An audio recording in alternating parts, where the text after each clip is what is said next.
এরা গণতন্ত্রের কথা বলে কিন্তু স্বৈরাচারী আচরণ করে, গণতন্ত্রের কথা বলে অগণতান্ত্রিক কার্যক্রম যা আছে সবগুলো কিছুই তাদের সব কার্যক্রমেই বিবেচনা নিলে দেখা যাবে একজন ফ্যাসিস্ট অর্থাৎ ফ্যাসিস্ট সরকাররা, যে ফ্যাসিজমের যে জনক যে হিটলার কি মুসলিম, তাদের চাইতো জঘন্য জনকে পরিণত হয়েছে ডক্টর মোহাম্মদ ইউনূস এবং তার দোসররা।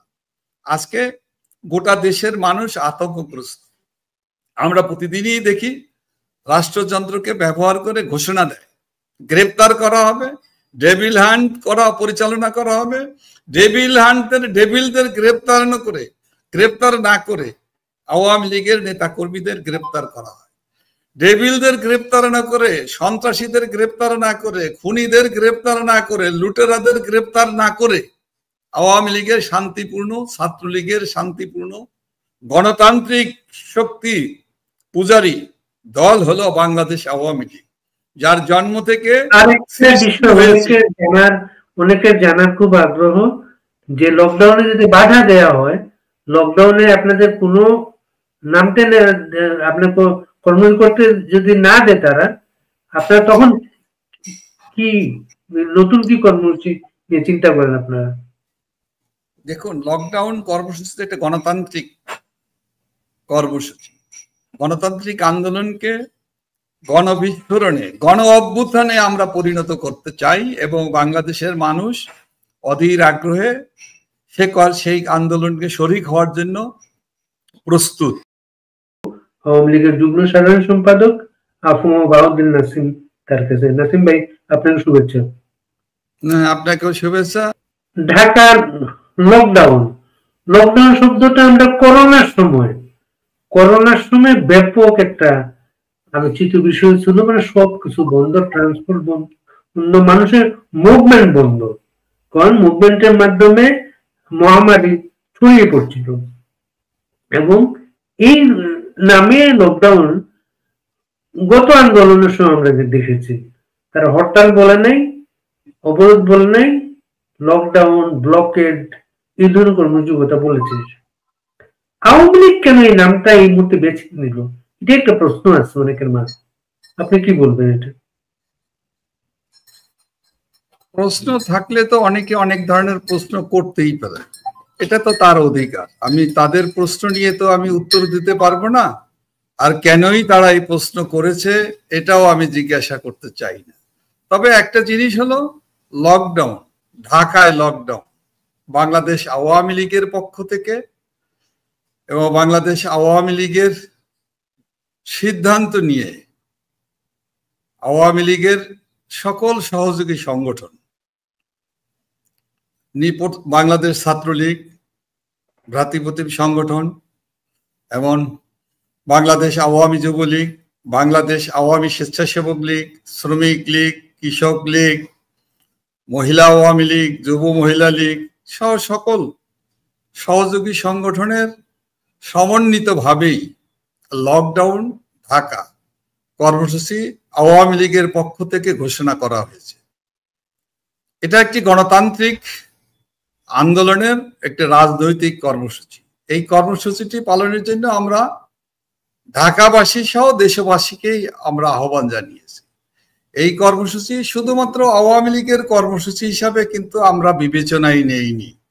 আমরা মনে করি যে কর্মসূচিটি ঘোষণা করা হয়েছে আওয়ামী লীগের পক্ষ থেকে, এই কর্মসূচি সফল করার জন্য আমরা প্রত্যাশা করছি সকল গণতান্ত্রিক শক্তির সমর্থন।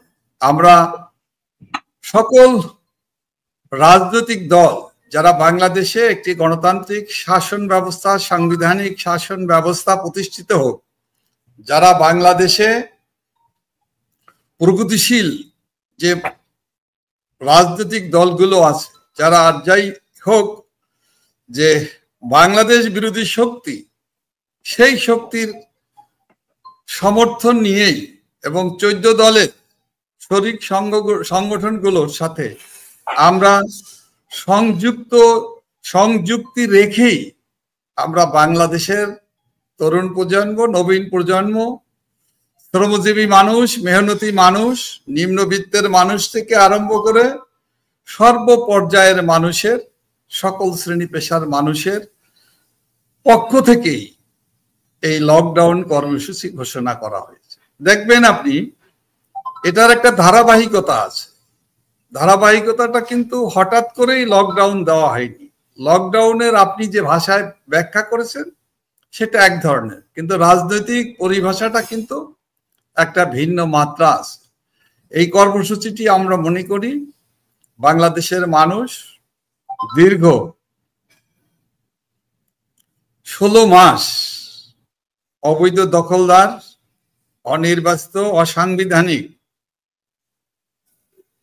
ডক্টর মোহাম্মদ ইউনূসের অন্তর্বর্তীকালীন সরকারের দুঃশাসনে, নিপীড়নে, নির্যাতনে, হত্যা থেকে আরম্ভ করে জখম, খুন, লুটপাট, ধর্ষণ থেকে আরম্ভ করে আইন শৃঙ্খলা রক্ষাকারী বাহিনী সদস্যদের, পুলিশ বাহিনীর সদস্যদের, আনসার বাহিনীর সদস্য সহ যারা জীবন দিয়েছে, আওয়ামী লীগের যে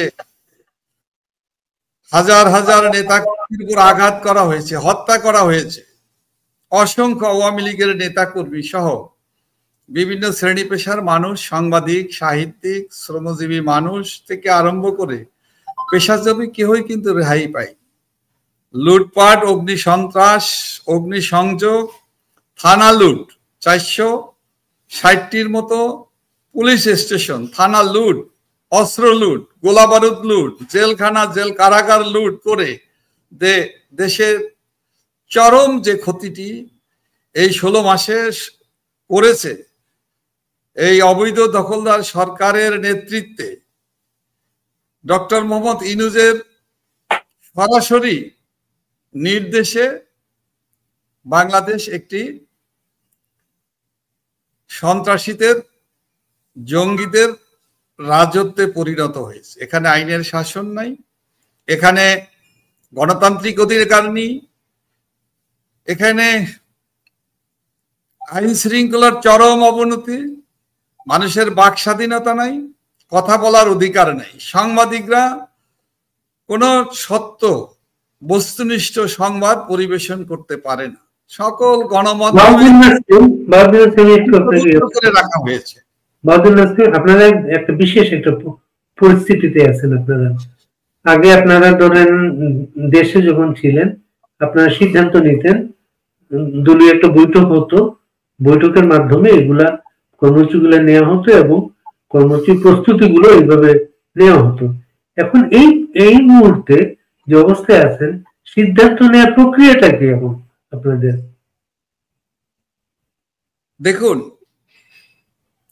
আমরা সিদ্ধান্ত নেই দলের যারা কারাগারের বাইরে আছে, যারা দেশের ভিতরে আত্মগোপনে আছে, দেশের বাইরে যারা নির্বাসনে আছে, এদের সাথে আমরা একটি যোগাযোগের মধ্য দিয়ে, সামাজিক যোগাযোগ মাধ্যম, বিভিন্ন মাধ্যমে আমরা একটা মোটামুটি একটা মতামতের ভিত্তিতেই আমরা গণতান্ত্রিক প্রক্রিয়াকে, দলের যে গণতান্ত্রিক যে ধারাবাহিকতা, দল আওয়ামী লীগ একটি গণতান্ত্রিক দল হিসেবে বাংলাদেশের একমাত্র রাজনৈতিক দল, যেই দলে আমরা সিদ্ধান্ত নেওয়ার ক্ষেত্রে বিভিন্ন পর্যায়ের নেতাদের মতামতটাকে গুরুত্ব দেওয়া হয়, তৃণমূল থেকে কেন্দ্রীয় পর্যায়ে। এক্ষেত্রে সেই ধারাবাহিকতাকে সীমিত পরিসরে হলো, সীমিত অবস্থা, ক্রান্তিকাল চলছে, এ সময় অনেক কিছুরই সুযোগ সুবিধা নেই, সকল পথ রুদ্ধ করে রাখা হয়েছে অবৈধ দখলদারদের দুঃশাসন। তারপরও এটা একটি গণতান্ত্রিক দল হিসাবে আমরা এটাকে রক্ষা করার আপ্রাণ চেষ্টা চালিয়ে যাচ্ছি। কিন্তু আমি আপনাকে যে কথাটি বলতে শুরু করেছিলাম, আপনি যে প্রশ্নটি করেছিলেন, কেন লকডাউন আর লকডাউনের অর্থটা কি?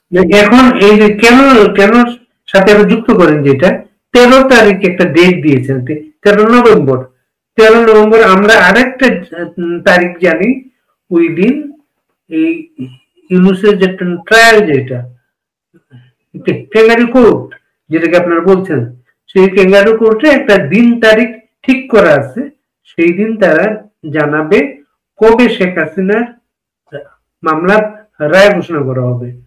আপনাকে এই কর্মসূচির সাথে ওই দিনটার কোনো সংযোগ আছে? ধন্যবাদ আপনাকে। এটাই হলো যে ওই দিনকে ঘিরেই, ওই দিনকে রেখেই আমাদের আওয়ামী লীগের পক্ষ থেকে ঢাকা লকডাউনের কর্মসূচি ঘোষণা করা হয়েছে। এবং এই কর্মসূচিকে সফল করার জন্য, এই কর্মসূচিকে বাস্তবায়নের জন্য আমরা শুধু ঢাকাবাসী না, সারা বাংলাদেশের সকল বিভাগ এবং জেলা উপজেলা পর্যায়ের আমাদের নেতাকর্মীদের জনগণের সাথে সংযোগ সৃষ্টি করার জন্য, সংযোগ তৈরি করার জন্য, জনসমর্থনকে আরো বাড়াবার জন্য, যাতে এই লকডাউন কর্মসূচি সুন্দরভাবে, দৃঢ়ভাবে বাংলাদেশের মানুষ সফল করে, সেই লক্ষ্যেই কিন্তু ঢাকায় লকডাউন কর্মসূচি সকাল সন্ধ্যা পালনের আহ্বান জানানো হয়েছে। হরতাল এবং লকডাউনের মাঝখানে আপনারা আগে বিরোধী দলে থাকতে হরতাল দিতেন, সরকারে থাকতে হরতালের বিরোধিতা করতেন। হরতাল এবং লকডাউনের মাঝে পার্থক্যটা কি? দেখুন, পরিস্থিতির পরিবর্তনের কারণে আজকে একটি ভিন্ন জটিল অবস্থার ভিতর দিয়ে একটি ক্রান্তিকাল আমরা অতিক্রম করছি। কখন আমরা কেমন একটি সময়, যে সময়ে বাংলাদেশ বিরোধী শক্তিরা বঙ্গবন্ধু কন্যাকে তথাকথিত ক্যাঙ্গারু কোর্ট, আইসিটি আদালত বানিয়েছে, গঠন করেছে বেআইনি অসাংবিধানিক ভাবে। এবং সেই বিচারক কারা, সেই আদালতের আইনজীবী কারা? সবাই দেশ বিরোধী, সবাই অগণতান্ত্রিক, স্বৈরাচারী এবং দেশ বিরোধী সাম্প্রদায়িক গোষ্ঠীর অতি পরিচিত ঘনিষ্ঠজন। তারা কি রায় দিবেন, তারিখ ঘোষণা করেছেন, এটা কিন্তু দেশের মানুষ জানে। ক্যাঙ্গারু কোর্টে যে ক্যামেরা ট্রায়াল শুরু করেছে, সেখানে কারা? বঙ্গবন্ধু কন্যা, জাতির পিতার কন্যার বিপক্ষে রায় দিবে। সেই রায়ে আওয়ামী লীগেরও নেতৃবৃন্দকে একই সাথে এই ক্যাঙ্গারু কোর্ট থেকে তারা রায় দেওয়ার তারিখ ঘোষণা করবে। এটা বাংলাদেশের মানুষ মেনে নেয়নি, এটা বাংলাদেশের মানুষ মানবে না, মানারও কোনো কারণ নেই। এবং আরেকটি কথা আমি বলে রাখা ভালো, যেটা আওয়ামী লীগের নেতাকর্মীরা জানে, বাংলাদেশের মানুষও বিশ্বাস করে, এই ক্যাঙ্গারু কোর্টে রায় যাই দেখ না কেন, এই রায়ের কোনো কার্যকারিতা নাই। এই রায় কখনই বাস্তবায়ন করা, কখনই এই অবৈধ দখলদার, এই লুটেরা, দুর্নীতিবাজ ক্যাঙ্গারু কোর্টের যারা আদালত সাজিয়েছে, এই সরকার, এই অবৈধ সরকারের এই আদালতের রায় কখনোই বাস্তবায়ন হবে না, বাংলাদেশের মানুষ মানবে না এবং মানার কোনো কারণ নেই। তারপরও মানুষের প্রশ্ন, কেনই এই নাটক, এই ক্যাঙ্গারু কোর্ট বানানো হবে? এর প্রয়োজনটা কি ছিল? কেন ডক্টর মোহাম্মদ ইউনূস উনি অন্তর্বর্তীকালীন সরকারের প্রধান হয়ে, কেন উনি প্রতিহিংসার বশবর্তী হয়ে, প্রতিহিংসা চরিতার্থ করার জন্য তিনি এই আদালত করেছে? এই আদালতের বিপক্ষে, এই আদালতের কার্যক্রমের বিপক্ষে এবং এই দখলদার সরকার, ইউনূস সরকারের বিপক্ষে বাংলাদেশের মানুষ যে ক্ষোভ প্রকাশ করবে, নিন্দা জানাবে, প্রতিবাদ জানাবে এবং এই ক্যাঙ্গারু কোর্টের বিরুদ্ধে মানুষের জনমত প্রকাশ করার জন্যই এই রাজনৈতিক কর্মসূচিটি ঘোষণা করা হয়েছে। এই কর্মসূচি বাস্তবায়নের ভিতর দিয়ে, সফলতার মধ্য দিয়ে সারা দেশের মানুষ কিন্তু ধিক্কার জানাবে, প্রতিবাদ জানাবে। কি বন্ধ থাকবে এই দিনটা? এটা কিন্তু দখলদার ইউনূসের দ্রুত অপসারণের দাবিতে, যত দ্রুত দখলদার এই অসাংবিধানিক সরকার, দেশ বিরোধী সরকার যত দ্রুত বিদায় হবে, তত দ্রুত সকল বাংলাদেশের শান্তি, সম্প্রীতি, স্থিতিশীলতা ফিরে আসবে। এই কারণে এই আন্দোলনের মূল টার্গেট হলো এই আদালতের প্রতি ঘৃণা এবং এই আদালতের প্রতি কোনো আস্থা নেই বাংলাদেশের মানুষ, সেটা প্রকাশ। এবং এই প্রকাশের মধ্য দিয়ে যত দ্রুত ইউনূসের বিদায় হবে, যত দ্রুত তিনি পদত্যাগ করবেন, তত দ্রুতই বাংলাদেশের মঙ্গল হবে, বাংলাদেশের মানুষের মঙ্গল হবে। জি, আপনি যে প্রশ্নটা এই দিনটাতে 13 নভেম্বর হরতালের মতোই কি কি বন্ধ থাকবে, কি কি বন্ধ থাকবে না? ঢাকা লকডাউনের দিন ঢাকা সিটিতে অফিস, আদালত, দোকান পাট থেকে আরম্ভ করে সকল কার্যালয়, সকল ধরনের কার্যক্রম এদিন বন্ধ থাকবে। এদিন মানুষ এই আদালতের কার্যক্রমের প্রতি প্রতিবাদে মানুষ তাদের কাজকর্ম সেরে এদিন আমরা আহ্বান জানাবো, আমরা আহ্বান জানিয়েছি ইতিমধ্যে, সেদিন রাস্তায় মানুষ বেরিয়ে আসবে। যদি মানুষের উপরে মব ভায়োলেন্স না করা হয়, মানুষের উপরে সন্ত্রাস চালানো না হয়, দমন পীড়ন অত্যাচার যেটা এই সরকারের একমাত্র চরিত্র, যে চরিত্র ইতিমধ্যে প্রকাশিত হয়েছে, সারা দেশের মানুষকে ভয়ের ভিতরে, ভীতির ভিতরে, গ্রেপ্তারের মধ্য দিয়ে আতঙ্ক সৃষ্টি করা হয়েছে। এই আতঙ্ক যদি বন্ধ হয়, আমি বিশ্বাস করি বাংলাদেশের তরুণ প্রজন্ম এবং বাংলাদেশের মানুষ সেদিন রাস্তায় বেরিয়ে এসে এই অবৈধ দখলদার ইউনূস সরকারের এবং তার দোসরদের বিরুদ্ধে প্রতিবাদ জানাবে, বিক্ষোভ জানাবে এবং ঢাকায় জনগণের একটি উপস্থিতির মধ্য দিয়ে ধিক্কার প্রতিবাদের ভাষা কত কঠোর হতে পারে, কত শক্ত হতে পারে, এবং মানুষের এই বর্তমান অবৈধ সরকারের প্রতি যে ঘৃণা, এই দায়িত্বজ্ঞানহীন কাণ্ডের জন্য মানুষের যে ক্ষোভ এবং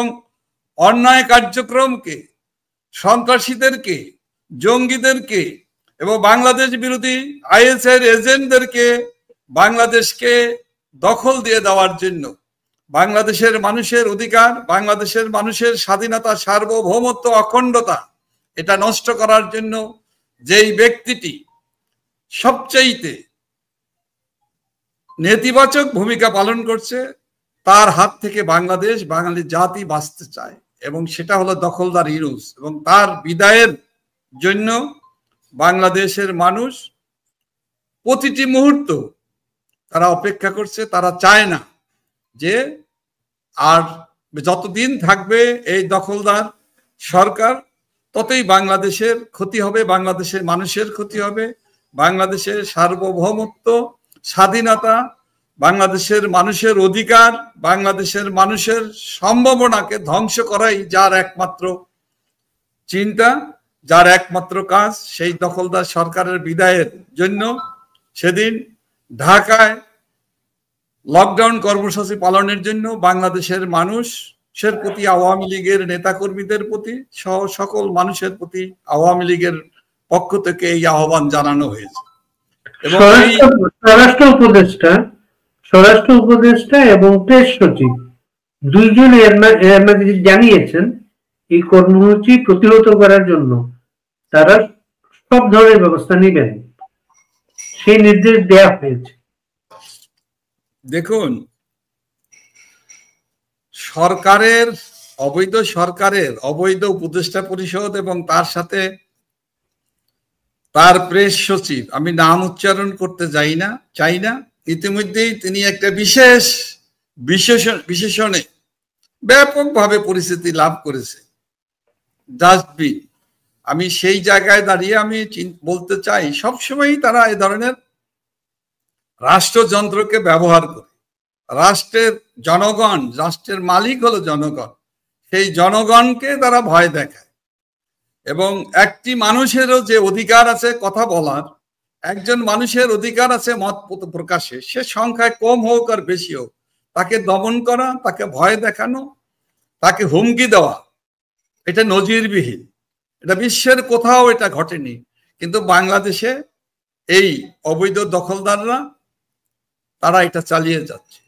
আজকে এই অবৈধ দখলদাররা ইতিমধ্যেই গ্রেপ্তার করার জন্য হুমকি দিচ্ছে, ভয় দেখাচ্ছে, এবং দেশের মানুষকে, বিশেষ করে যারা আন্দোলন সংগ্রাম, গণতান্ত্রিক অধিকার ফিরে পাওয়ার জন্য কথা বলে, সেই মানুষদেরকেও এরা হুমকি দেয়।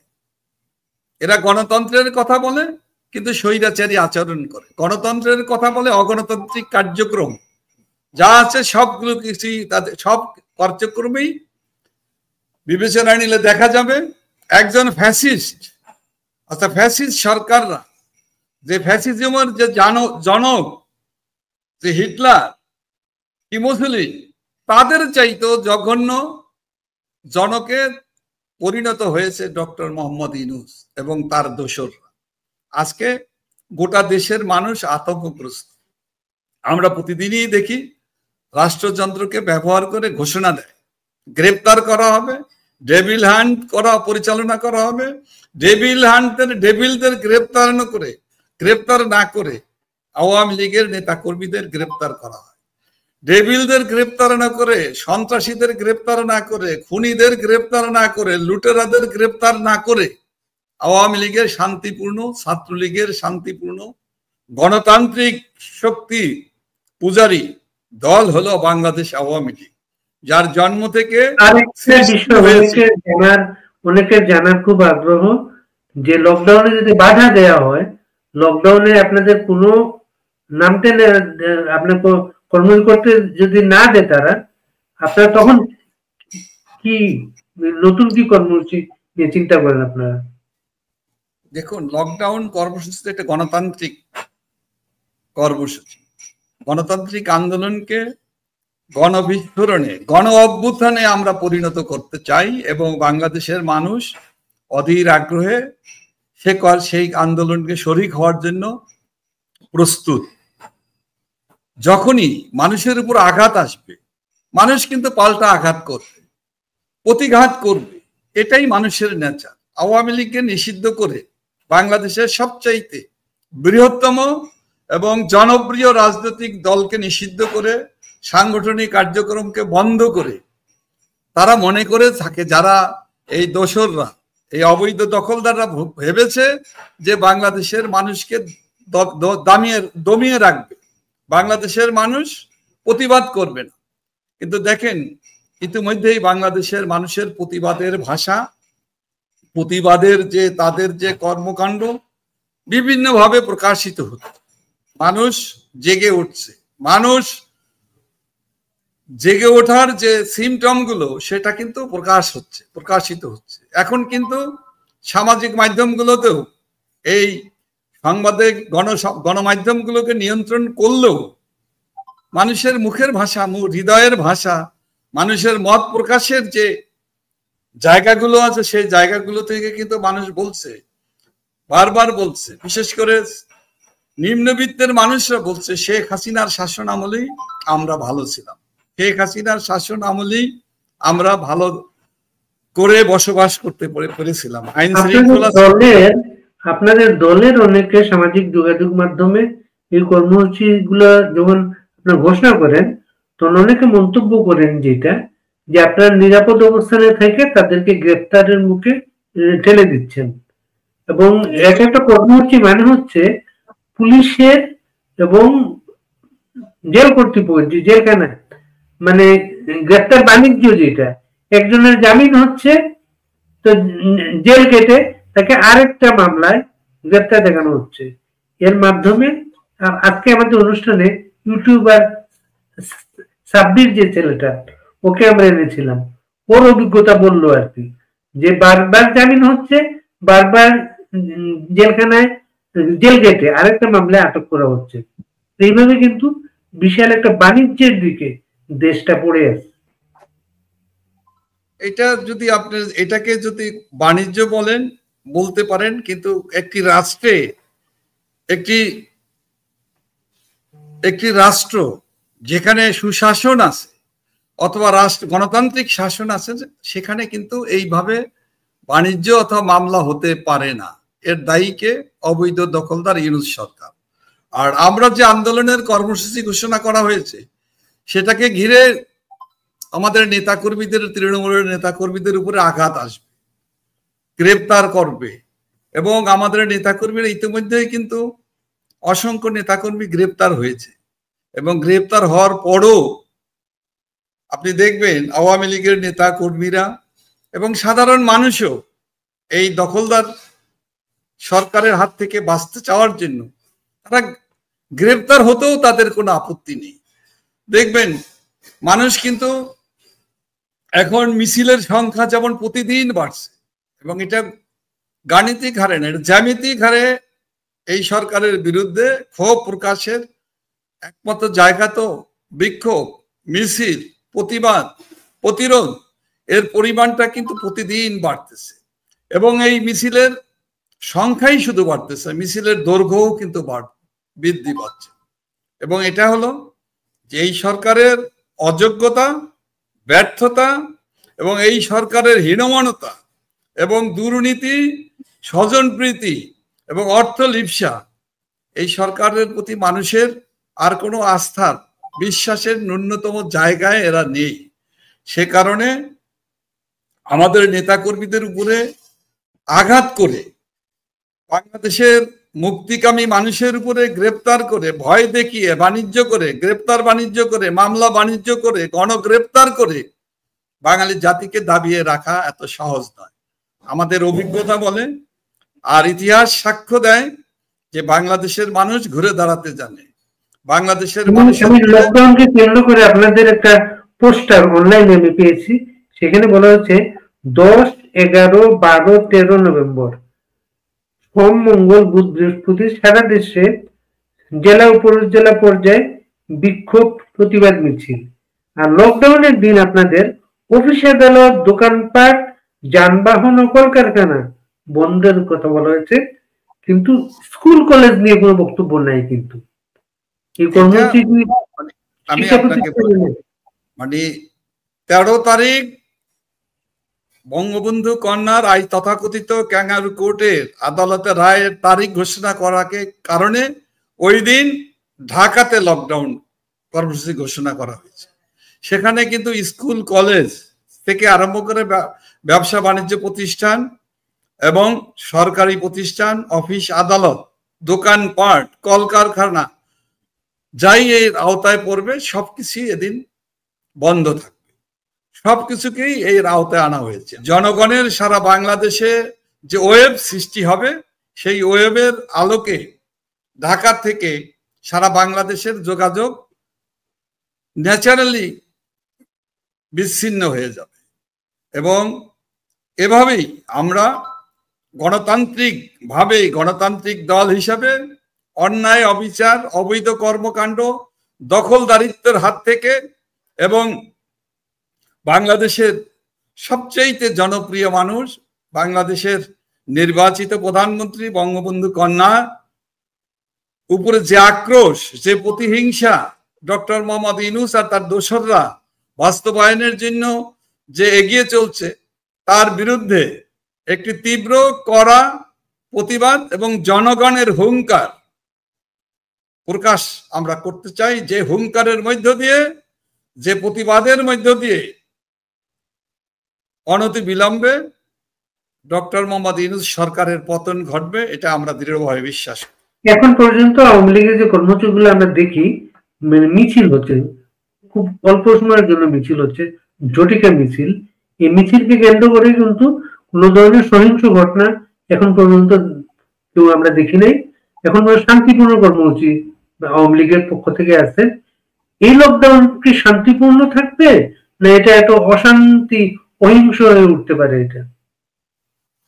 এটা নির্ভর করবে এই দখলদার সরকারের কর্মের উপরে। কারণ তারা তো কোনো ভালো, সবসময় সন্ত্রাসী মব সন্ত্রাসীদেরকে তারা লেলিয়ে দেয়।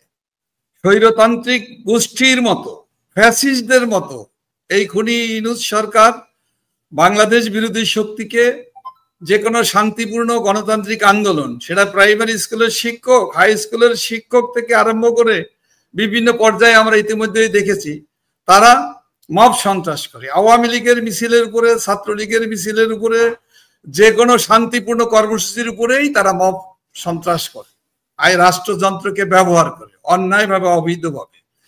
তো সেক্ষেত্রে আমাদের শান্তিপূর্ণ কর্মসূচি যখন পালন করতে দেওয়া হবে না, তখন তো নিজেকে বাঁচাবার জন্য, গণতান্ত্রিক অধিকার ফিরে পাবার জন্য, ন্যায়সঙ্গত দাবি পক্ষে কথা বলার জন্য মানুষ তো বাঁচতে চায়। মানুষ তো নিজেকে রক্ষা করার জন্য অনেক কিছুই করতে পারে। আমরা কোনো যুদ্ধ করতে চাই না, কিন্তু যুদ্ধ বলে ইউনূস সাহেব সেই শুরু থেকে যুদ্ধ যুদ্ধ অবস্থা, বাংলাদেশে যুদ্ধ চলছে, যুদ্ধ যুদ্ধ পরিস্থিতি, যুদ্ধ বিরাজমানের কথা বলে। এই উনি কি যুদ্ধ বলতে চাচ্ছে আমরা জানি না, তবে বাংলাদেশের মানুষ এখন বিশ্বাস করে একটি গণযুদ্ধের মধ্য দিয়েই, একটি নিয়মতান্ত্রিক আন্দোলনের মধ্য দিয়ে গণতান্ত্রিক আন্দোলন যদি ব্যর্থ হয়, ব্যাহত করা হয়, সেক্ষেত্রে জনগণ যে কোনো শক্তির মধ্য দিয়ে যে কোনো ভাবে যার হাতে যা কিছু আছে তাই নিয়ে আবার সেই ৭১ সালের ন্যায় যুদ্ধ করবে আমি মনে করি না। তবে তার চাইতেও গণবিক্ষোভের মাত্রাটা ভিন্ন রকম হতে পারে, সেই বিশ্বাস আমি আছে এবং বাংলাদেশের মানুষ এভাবেই তৈরি হচ্ছে। লগি বৈঠা নিয়ে যেমন বাংলাদেশের মানুষ বেআইনি কার্যক্রমকে মোকাবেলা করেছে, আমাদের দেশের মানুষ লগি বৈঠার ন্যায় আবার যদি প্রয়োজন হয়, প্রয়োজনে লগি বইটা হাতে নিতেও বাংলাদেশের মানুষ দ্বিধা করবে না। আপনার সাথে আমাদের আগের ইন্টারভিউতে, যেদিন কথা বলেছিলাম, সেদিন আপনি একটা আভাস দিয়েছিলেন লকডাউন বা ঢাকা ব্লকেড, এমন একটা দুটো শব্দ উচ্চারণ করেছিলেন। এরপরে কিন্তু লকডাউন শব্দটা এসছে। এরপরে আজকে আপনি লগি বইটার কথা মনে করিয়ে দিলেন।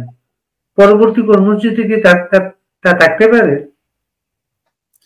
দেখুন, আমরা লগি বৈঠা একটা প্রতীকী অর্থে বলেছি, এটা এখনো সেটা প্রতীকী অর্থেই আমরা বলতে চাই। আমরা যুদ্ধ বলতে সশস্ত্র যুদ্ধ বুঝাই না, তবে যুদ্ধ আমাদের করতে হবে, এটা অবশ্যম্ভাবী। আমরা যুদ্ধ মানি খুন খারাপি নয়, রক্তাক্ত নয়, রক্তাক্ত পথে আমরা যেতে চাই না, কিন্তু আমরা শান্তির পথেই থাকতে চাই। আমরা লকডাউনের কথা বলেছি, আমরা লকডাউন কর্মসূচি দিয়েছি এবং এই লকডাউন কর্মসূচি কিন্তু অন্য কোনো রাজনৈতিক দল যাবৎকালে বাংলাদেশে দেয়নি, এটা কিন্তু আপনাকে মনে রাখতে হবে। লকডাউনের কর্মসূচিটা বাংলাদেশের প্রথম বাংলাদেশ আওয়ামী লীগ থেকেই এই রাজনৈতিক কর্মসূচিটি ঘোষণা করা হয়েছে। এই বিষয়টি আমি একটু স্মরণ করিয়ে দিলাম। অনেকে অনেক কথা বলেন, কিন্তু রাজনীতির পরিভাষা সময়ের পরিবর্তনে পরিবর্তন হতে পারে এবং সেই পরিবর্তনের পথেই যেহেতু দখলদার আওয়ামী লীগ প্রথম কবে এই লকডাউন শব্দটা ব্যবহার করেছিল আপনি মনে করিয়ে দিচ্ছেন? আওয়ামী লীগ ব্যবহার করেনি, সরকার ব্যবহার করেছে। আচ্ছা, সরকার ব্যবহার করেছে। আওয়ামী লীগ এবারই প্রথম বাংলাদেশ আওয়ামী লীগের পক্ষ থেকে রাজনৈতিক কর্মসূচি হিসাবে লকডাউন কর্মসূচি ঘোষণা করেছে এবং সেই আমরা করোনার সময় আমরা ব্যাপকভাবে শুনতাম। এটা করোনার সময়, এখানে আমি একটুখানি ব্যাখ্যা দেই, সময় বেশি নেব না। করোনার মহামারী, করোনা ভাইরাস জীবন হানি করছে, দেশ সেটা কোনো দেশ না, সারা পৃথিবীতে ছড়িয়ে পড়েছিল। তার থেকে রক্ষার জন্য আমার মনে হয় বর্তমান অবৈধ দখলদার সরকার সে করোনা ভাইরাসের চাইতেও ভয়ঙ্কর, কারণ দেশটাকে গিলে ফেলছে। দেশের অর্থনীতি, দেশের সামাজিক শৃঙ্খলাবোধ, পারস্পরিক শ্রদ্ধাবোধ সবকিছুকে ধ্বংস করে ফেলছে। এটা হলো করোনার চাইতেও বড় মহামারী। এই মহামারী থেকে দেশের মানুষকে রক্ষা করার জন্য আমরা লকডাউন কর্মসূচিটি আওয়ামী লীগের পক্ষ থেকে রাজনৈতিক কর্মসূচি হিসাবে এটা ঘোষণা করা হয়েছে।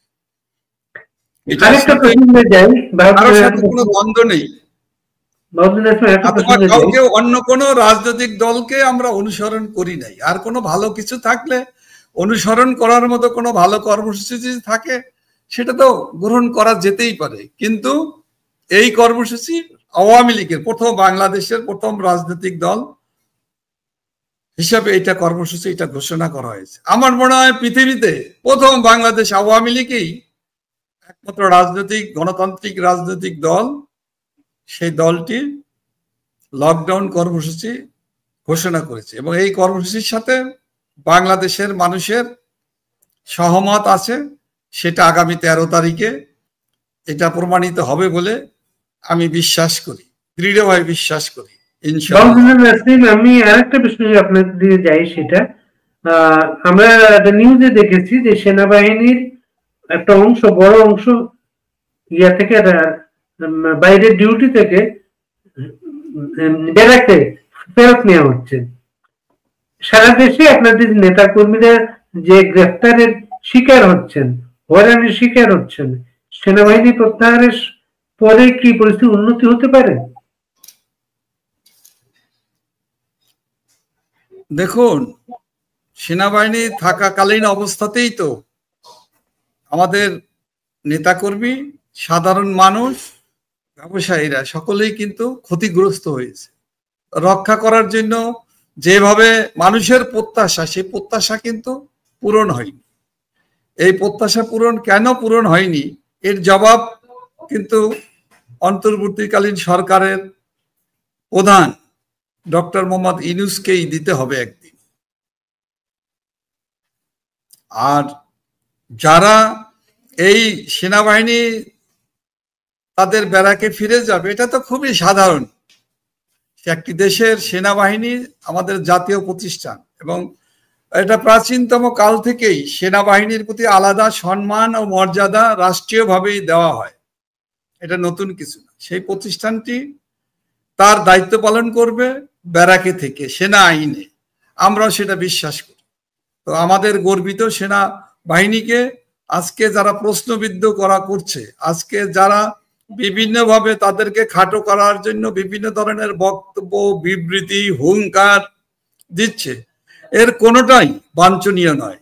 এটা বাংলাদেশের মানুষ এটা প্রত্যাশা করে না। বাংলাদেশের মানুষ বিশ্বাস করে সেনাবাহিনী একটি প্রফেশনাল, একটি জাতীয় প্রতিষ্ঠান, তার পেশাদারিত্ব, দক্ষতা বাংলাদেশের মানুষের জন্য, বাংলাদেশের স্বাধীনতা, সার্বভৌমত্বের অতন্দ্র প্রহরী হিসাবে এই প্রতিষ্ঠানটি দায়িত্ব পালন করবে আন্তর্জাতিকভাবে সারা দুনিয়াতে।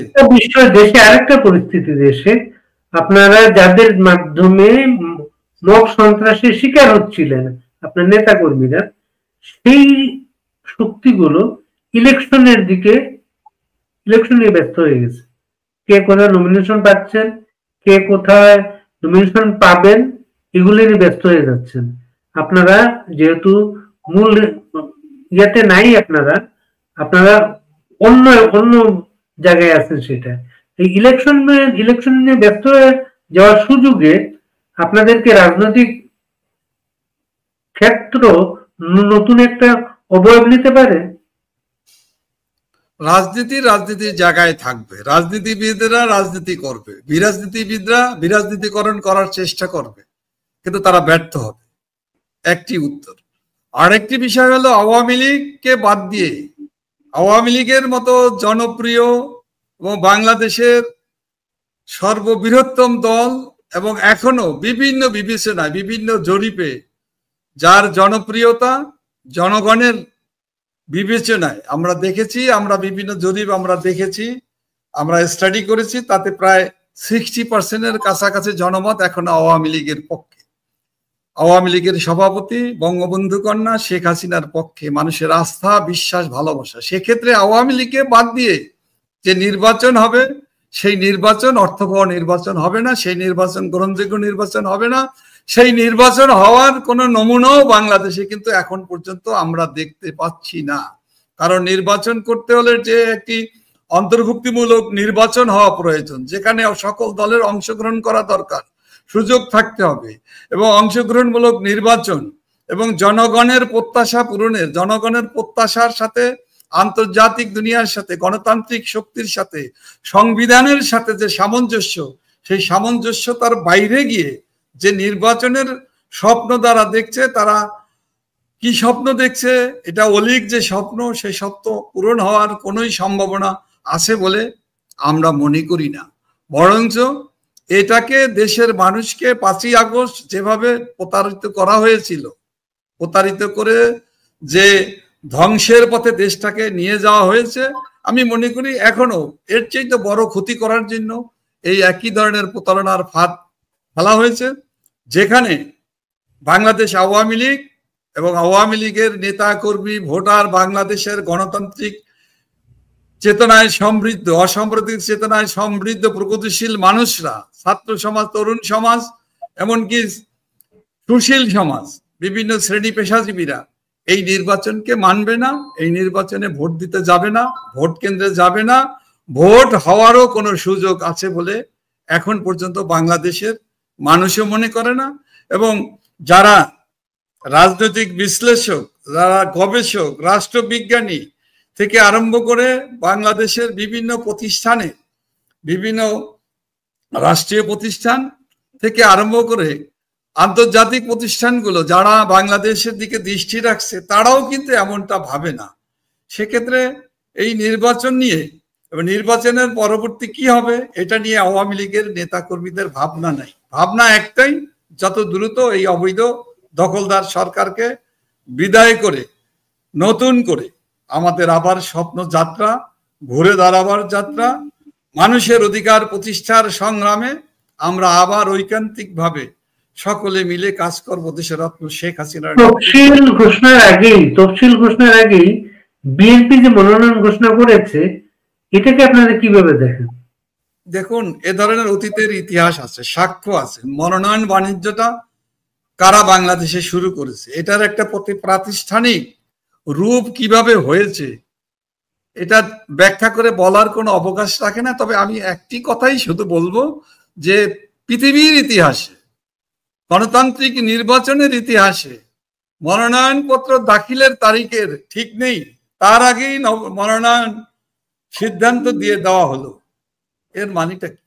এই নজিরবিহীন ঘটনা, এই নজিরবিহীন এই মনোনয়ন ঘোষণা দিয়ে একটা ধাপ অতিক্রম করা। এখন নতুন করে আবার বলা হয়েছে মনোনয়ন বাণিজ্যের নমুনাটা কি আগে ঘোষণা দেওয়া হলো, চূড়ান্ত করা হলো, তারপরে এখন বলা হচ্ছে এটা পরিবর্ধন, সংযোজন, বিয়োজন, অথবা যা আছে যেমন আছে সেভাবেও থাকতে পারে, আবার নতুন করে চিন্তা ভাবনাও করা যেতে পারে। অর্থাৎ বাণিজ্যের একটি, যদি বাণিজ্য হয়ে থাকে, দেশের যা অবস্থা নমিনেশন প্রকাশের পরে যে পরিস্থিতির সৃষ্টি হয়েছে তা থেকে অনুমান করা যায়।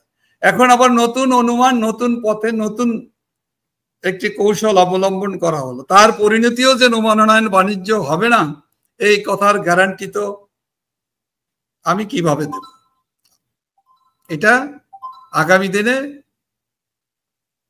বাংলাদেশের বিদগ্ধ জনতা এবং মানুষেরাই এবং সুশীল সমাজ এবং বোধধারাই এর বিবেচনা করবে। এ বিষয়ে তারা তাদের অভিমত দিয়ে জাতিকে উপকৃত করবে, এটাই আমার দৃঢ় বিশ্বাস। আপনাদের তো ইলেকশন করার কোনো করতে দেওয়ার বিন্দুমাত্র সম্ভাবনা দেখা যাচ্ছে না। তা আপনারা কি নির্বাচন বর্জনের ঘোষণা দেবেন না প্রতিহত করার ঘোষণা দেবেন? যে নির্বাচনে জনগণের অংশগ্রহণ থাকবে না, যে নির্বাচনে বাংলাদেশ আওয়ামী লীগের অংশগ্রহণ করার সুযোগ দেওয়া হবে না, যে নির্বাচনে বাংলাদেশের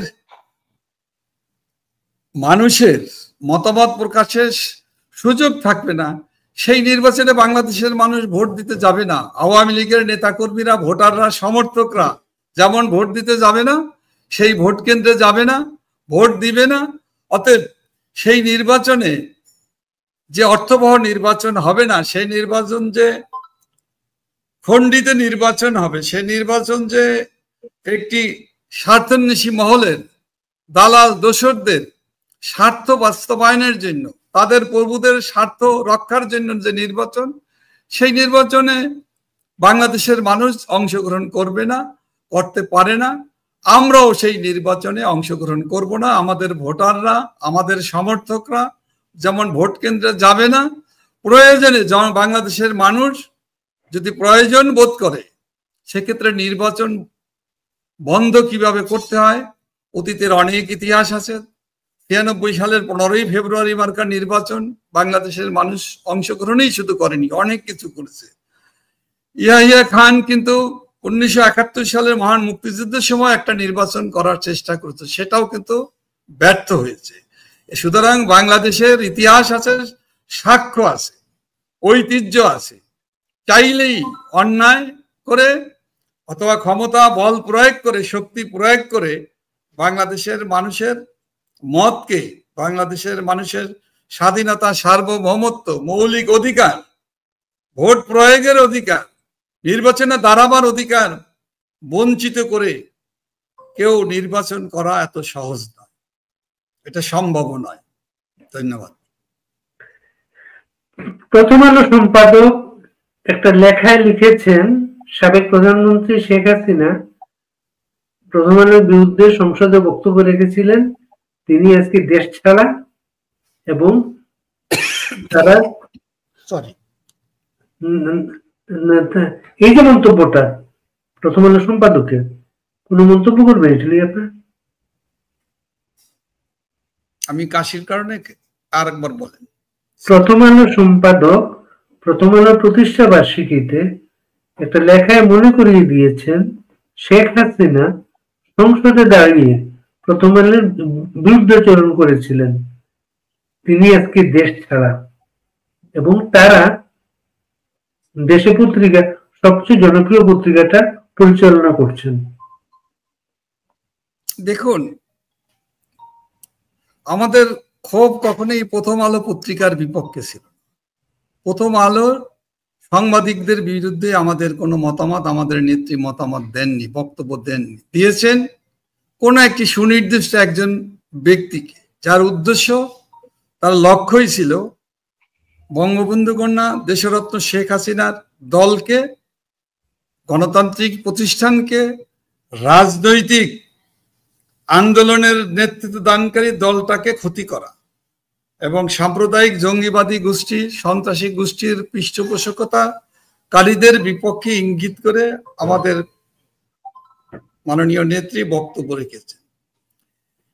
একজন ব্যক্তিগত বিষয়কে নিয়ে উনি যে বক্তব্য রেখেছেন তার জবাব বাংলাদেশের মানুষ এবং সাংবাদিকরাই দিবে। বাংলাদেশের গণতান্ত্রিক শক্তি, প্রগতিশীল শক্তি এবং দেশপ্রেমিক শক্তিরাই ওনাকে মূল্যায়ন করবে। তবে একটি কথা আমি তার প্রতি, মতিউর রহমান সাহেবের প্রতি সম্মান রেখেই, বয়োজ্যেষ্ঠ মানুষ, সম্মান রেখেই আমি বলতে চাই, উনি কিন্তু, আমরা দেখেছি বিভিন্ন অগণতান্ত্রিক সরকারের, স্বৈরতান্ত্রিক সরকারের পক্ষে দালালি করেও কিন্তু তিনি ওনার শেষ রক্ষা করতে পারেননি, তাকে ক্ষমা চাইতে হয়েছে। এবং তিনি যে দালালি করেছেন তা কিন্তু আবার আওয়ামী লীগ সরকার যখন দেশ পরিচালনা করেছেন তখন উনি কিন্তু তখনও সেই কথাটি বলে উনি আবারও ক্ষমা চেয়েছেন। আমরা চাই না তিনি এমন কোনো কথা বলুক, তিনি বয়োজ্যেষ্ঠ মানুষ, যার দ্বারা স্বৈরতান্ত্রিক, অগণতান্ত্রিক, ফ্যাসিস্ট সরকারের পক্ষে উনি এখনো কথা বলছেন। এটার প্রমাণ তো ওনার কথার ভিতর দিয়ে, সাক্ষাৎকারের ভিতর দিয়ে, লেখার ভিতর দিয়ে বেরিয়ে আসবে। এটা বাংলাদেশের মানুষ প্রত্যাশা করে না। আমার মনে হয় এই জায়গাটা থেকে এখনো তার উচিত তার বিবেচনাকে, তার চিন্তাকে, তার চেতনাকে পরিবর্তন আনা খুবই জরুরি। কারণ একটি দেশ, রাষ্ট্রের ঊর্ধ্বে একজন ব্যক্তির স্বার্থ হতে পারে না। একটি জাতির, গোষ্ঠীর, সংস্কৃতির এবং স্বাধীনতার সার্বভৌমত্বের বিপক্ষে একটি নামকরা পত্রিকার এডিটরের মন্তব্য কতখানি বাঞ্ছনীয় সেটা বিচারের ভার বাংলাদেশের প্রগতিশীল মানুষ, গণতান্ত্রিক মানুষ, দেশপ্রেমিক মানুষের কাছেই আমি রাখলাম। ধন্যবাদ। জনাব বাহাউদ্দিন নাসিম, অনেক ধন্যবাদ আমাদেরকে সময় দেওয়ার জন্য।